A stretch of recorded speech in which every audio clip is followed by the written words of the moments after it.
بسم الله الرحمن الرحيم. الرحمن علم القرآن، خلق الإنسان علمه البيان.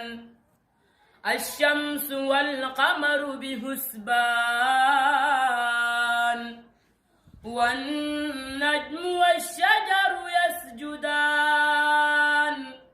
والسماء رفعها ووضع الميزان، ألا تطغوا في الميزان. وأقيموا الوزن بالقسط ولا تخسروا الميزان. والأرض وضعها للأنام، فيها فاكهة والنخل ذات الأكمام.